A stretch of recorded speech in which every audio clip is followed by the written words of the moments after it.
اعوذ باللہ من الشیطان الرجیم، بسم اللہ الرحمن الرحیم۔ آغاز عمل از نام خدا جو مہر ہما جو رحم ہما، سل اور مدح توصیف و ثنا زیبا ہے تجھے اے صلی اللہ۔ یاران خوش خیال و عزیزان محترم، السلام علیکم ورحمۃ اللہ وبرکاتہ۔ آج کی اس نشست کی شروعات میرے ان چند اشعار سے کہ اے مزمل قم فانذر، حکم رب العالمین، پاؤں چھو کر رفعتیں کہتی ہیں ختم المرسلین، ہے طلوع صبح رحمت للعالمین، ہے طلوع صبح رحمت للعالمین، نغمہ توحید سے معمور اکناف زمین، نعرہ تکبیر لبہائے محمد مصطفیٰ، نعرہ تکبیر لبہائے محمد مصطفیٰ، مانیے اللہ اکبر رب اکبر کی رضا۔ یہ سورہ مدثر کی جو ابتدائی 3 آیات ہیں ان کا مفہوم یہ میں نے یہاں نظم کیا ہے مسدس کی شکل میں۔ بحمد اللہ خاتم پیغمبراں صلی اللہ تعالی علیہ وآلہ وسلم کی بعثت مبارکہ کے بعد اب ہم اس دور میں پہنچ گئے ہیں جب اخفاء کو ترک فرمانے اور کھلے عام دعوت و تبلیغ اسلام کا حکم نازل ہو چکا ہے۔ سورہ مدثر کی 7 ابتدائی آیات نزول پذیر ہو چکی ہیں۔ اس مقدس کام کو مختلف ادوار میں، مختلف حالات میں، مختلف انداز میں اللہ تعالی کے آخری نبی و رسول حضرت محمد مصطفیٰ احمد مجتبیٰ صلی اللہ تعالی علیہ وآلہ وسلم نے انجام دیا، اور آقائے نامدار صلی اللہ تعالی علیہ وآلہ وسلم کو اس راہ میں کیسی کیسی دقتوں، دشواریوں، مشکلات اور شدائد کو برداشت کرنا پڑا، اور اللہ نے کیسی عظیم الشان کامیابیوں سے بھی نوازا، اور اب تک اس کی نوازشات کا یہ سلسلہ نہ صرف یہ کہ جاری ہے بلکہ رہتی دنیا تک نوازشات کا یہ دروازہ کھلا ہی رہے گا۔ دنیائے کفر و شرک سے صاحبان خوشبخت حضور نبی کریم رؤوف الرحیم صلی اللہ تعالی علیہ وآلہ وسلم کے دامن کرم و دست بے کس پناہ سے وابستہ ہو کر عقوبت خانہ جہنم سے آزادی کے پروانے حاصل کرتے رہیں گے انشاءاللہ الرحمن۔ ام المومنین سیدہ خدیجۃ الکبریٰ سلام اللہ علیہا کائنات کی وہ خوش قسمت خاتون ہیں جنہیں ختم المرتبت خاتم المرسلین صلی اللہ تعالی علیہ وآلہ وسلم کی نبوت و رسالت پر ایمان لانے اور اسلام قبول فرمانے میں اولیت کا شرف و اعزاز و عزت حاصل ہے۔ بے شک ان سے پہلے نہ تو کوئی مرد مسلمان ہوا، نہ ہی کسی عورت کے حصے میں یہ نعمت اولیت آئی، اور اس حقیقت پر امت کا مکمل اجماع ہے۔ یہ وہی واحد ذات ہے جس نے پہلی وحی کے نزول کے وقت حضور نبی اکرم صلی اللہ تعالی علیہ وآلہ وسلم کی تصدیق فرمائی، اور نبوت و رسالت کی ذمہ داریوں کی ادائیگی میں حضور کی ڈھارس بندھائی۔ مخالفین کے رویے سے کبیدہ خاطر سید المرسلین و خاتم النبیین صلی اللہ تعالی علیہ وآلہ وسلم کی دلجوئی فرماتی اور آپ کی بار بار تصدیق فرماتی، جس سے نبی معظم صلی اللہ تعالی علیہ وآلہ وسلم کے قلب اطہر سے رنج و ملال کے بادل چھٹ جاتے۔ اللہ تعالیٰ ام المومنین سیدہ خدیجۃ الکبریٰ سلام اللہ علیہا پر بے شمار رحمتوں کا نزول ہمیشہ فرماتا رہے، آمین ثم آمین۔ روایت ہے کہ سیدہ خدیجۃ الکبریٰ سلام اللہ علیہا کو اللہ تعالیٰ نے حضور اکرم صلی اللہ تعالی علیہ وآلہ وسلم کی اس حمایت و دلجوئی کے نتیجے میں جبرائیل کے ذریعے بواسطہ مخبر صادق و نبی برحق صلی اللہ تعالی علیہ وآلہ وسلم مطلع فرمایا کہ یا نبی، اللہ اور میری یعنی جبریل علیہ السلام کی طرف سے حضرت خدیجہ سلام اللہ علیہا کو سلام پہنچا دیجئے اور انہیں خوشخبری سنا دیجئے کہ اللہ رب العزت نے ان کے لیے جنت میں موتیوں کا ایک محل مخصوص فرما دیا ہے، جس میں کسی قسم کا کوئی شور اور کوئی ہنگامہ نہ ہوگا اور نہ کوئی کوفت کبھی وہاں در آئے گی۔ سبحان اللہ تعالی۔ اللہ کی طرف سے جنت کی بشارت کا مژدہ فرشتہ بھیج کر سوائے سیدہ خدیجۃ الکبریٰ ام المومنین سلام اللہ علیہا کے کسی اور کا مقدر نہیں۔ ابھی اخفاء کا دور تھا، دعوت اسلام کھلم کھلا دینے کا حکم ابھی نازل نہیں ہوا تھا کہ پروردہ آغوش رسالت مآب صلی اللہ تعالی علیہ وآلہ وسلم سیدنا و مولانا مخدوم و مولائے کائنات حضرت علی المرتضیٰ کرم اللہ تعالی وجہ الکریم، جن کی عمر ابھی 8 برس ہے، عہد طفلی ہے، بلوغت کی عمر کو ابھی نہیں پہنچے ہیں، لیکن بھلے اور برے کی تمیز خوب ہے۔ اور کیوں نہ ہو کہ جناب علی کی والدہ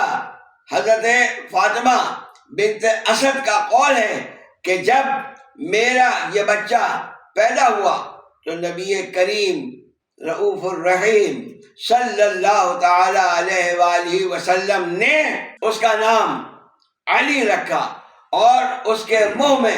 اپنا لعاب دہن ٹپکایا اور اپنی زبان مبارک اس مولود مسعود کے دہن میں چوسنے کے لیے رکھی، جسے یہ بچہ چوستے چوستے سو گیا۔ پھر زمانے نے دیکھا کہ وہ دن بھی آیا کہ مدینۃ العلم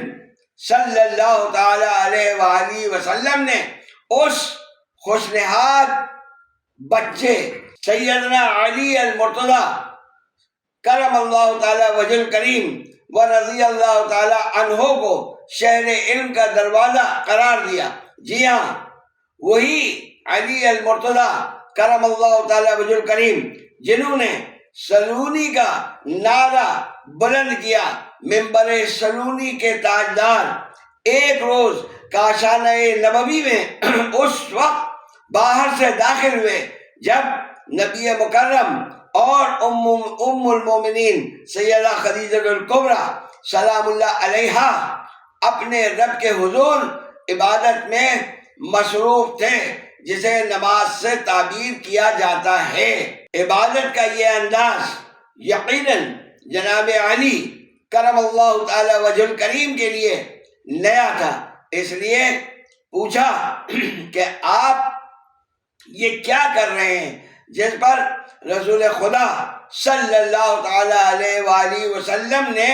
ارشاد فرمایا کہ یہ اللہ کا دین ہے جسے اس نے اپنے لیے پسند فرمایا اور اس کی تبلیغ کے لیے رسول بھیجے۔ بس میں تمہیں دعوت دیتا ہوں کہ اللہ وحدہ لا شریک پر ایمان لاؤ اور اس کی عبادت کرو اور لات و عزیٰ کی خدائی کا انکار کرو۔ پھر ارشاد ہوا کہ اے علی، اگر تم اسلام قبول کرنا نہیں چاہتے تو کم از کم اس راز کو افشا بھی نہ کرنا۔ اور حضرت علی مرتضیٰ کرم اللہ تعالی وجہ الکریم نے حضرت رسول کریم صلی اللہ تعالی علیہ وآلہ وسلم کے دست اقدس پر زمانہ اخفا میں ہی اسلام قبول کر لیا اور اپنے ایمان کو سب سے پوشیدہ بھی رکھا، یہاں تک کہ ایک دن جناب ابو طالب نے آپ کو امام الانبیاء صلی اللہ تعالی علیہ وآلہ وسلم کے ساتھ نماز ادا کرتے ہوئے دیکھ لیا اور پوچھا کہ یہ کیسا دین ہے جسے اختیار کر لیا ہے تم نے؟ حضرت علی مرتضیٰ کرم اللہ تعالی وجہ الکریم نے جواباً عرض کیا کہ اے والد گرامی، میں اللہ اور اس کے رسول پر ایمان لے آیا ہوں اور جو دین یہ لے کر آئے ہیں اس کی تصدیق کی ہے اور ان کے ساتھ اللہ کے لیے نماز ادا کی ہے اور ان کی پیروی اختیار کی ہے۔ حضرت ابو طالب رضی اللہ تعالی عنہ نے فرمایا کہ اے علی، انہوں نے تمہیں خیر کی طرف بلایا ہے، تم ان کا دامن مضبوطی سے تھامے رکھنا۔ اسی وقت حضور نبی مکرم صلی اللہ تعالی علیہ وآلہ وسلم نے اپنے چچا جناب ابو طالب پر بھی اسلام کو پیش کیا، جس کے جواب میں جناب ابو طالب نے کہا کہ اے میرے بھتیجے، فی الوقت یہ ممکن نہیں، لیکن اللہ کی قسم کھا کے کہتا ہوں کہ جب تک میں زندہ ہوں کوئی شخص تمہارے قریب نہیں آ سکتا اور نہ تمہیں کسی طرح کی کوئی گزن پہنچانے کی نیت سے تمہارا نقصان کرنے کے لیے تمہارے پاس آنے کی ہمت کر سکتا ہے۔ اس بات سے امت محمدیہ صلی اللہ تعالی علیہ وآلہ وسلم کے ارکان بخوبی واقف اور آگاہ ہیں کہ بعثت و اعلان نبوت سے پہلے ہی سیدنا نبی مکرم صلی اللہ تعالی علیہ وآلہ وسلم اور حضرت ابو بکر صدیق رضی اللہ تعالی عنہ کے درمیان نہایت گہرے اور دوستانہ مراسم موجود تھے۔ روزانہ ملاقاتیں، آمد و رفت، صلاح و مشورت معمول تھا۔ کئی بیرونی ممالک کے تجارتی اسفار میں بھی حضرت ابو بکر صدیق رضی اللہ تعالی عنہ حضور اکرم صلی اللہ تعالی علیہ وآلہ وسلم کے ساتھ ہم سفر رہے۔ طبیعتوں میں کمال کی یکسانیت، وجہ انس و تعلق خاص تھی۔ سرور عالم صلی اللہ تعالی وسلم کے کمالات اور محامد کے جناب ابو بکر صدیق رضی اللہ تعالی عنہ خود عینی شاہد اور گواہ تھے۔ پھر قرب زمانہ بعثت و اعلان نبوت میں حضرت ابو بکر صدیق رضی اللہ تعالی عنہ نے متعدد خواب بھی دیکھے جنہوں نے ان کے قلب و ذہن کو حضور صلی اللہ تعالی وسلم کی محبت اور عقیدت کا ناقابل تسخیر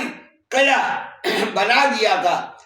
شیخ محمد ابو زہرا رحمت اللہ تعالی علیہ نے الروضۃ الانف کے حوالے سے ایک ایسے ہی خواب کا ذکر کیا ہے جسے ہم ضیاء النبی تصنیف حضرت پیر محمد کرم شاہ صاحب الازہری رحمت اللہ علیہ بیان کرتے ہیں کہ حضرت ابوبکر صدیق رضی اللہ تعالی عنہ نے خواب میں دیکھا کہ مکے میں چاند اترا ہے اور تمام گھروں میں اس کی روشنی پھیل گئی ہے اور اس کا ایک ایک ٹکڑا ہر گھر میں گرا ہے، پھر سارے ٹکڑے یکجا ہو گئے اور وہ مکمل چاند ان کی یعنی ابوبکر صدیق رضی اللہ تعالیٰ عنہ کی گود میں سما گیا۔ اہل کتاب کے کسی عالم سے آپ نے اس خواب کی تعبیر معلوم کی تو اس نے کہا کہ وہ نبی جس کی آمد کے ہم سب منتظر ہیں، اس کی آمد کی گھڑی بہت قریب ہے، جب وہ ظاہر ہوگا تو آپ اس کی اطاعت و پیروی کریں گے اور اس تابعداری کی برکت سے آپ دنیا کے سعید ترین شخص ہوں گے۔ ان خوابوں کا تسلسل اور حضور پرنور صلی اللہ تعالی علیہ وآلہ وسلم کے کمالات ہر روز مشاہدہ کرنے کے وجہ سے گویا انہیں اس صورت سرمدی اور ندائے غیبی کے لیے سراپا گوش بنا دیا تھا، چونکہ غیر ملکی اسفار میں انہوں نے حضور علیہ التحیۃ والثناء سے ایسی علامات کا مشاہدہ فرمایا کہ